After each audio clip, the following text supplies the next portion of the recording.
I and my people, who have ourselves fought through many bitter years of struggle to maintain our country's freedom, and will do so again should the need ever arise, are deeply conscious of this. For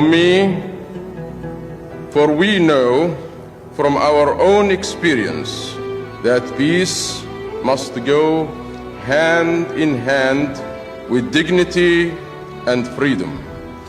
That life, if it is to be worth living, can only be founded on justice and respect for humanity, and that these prices are not easily won or preserved.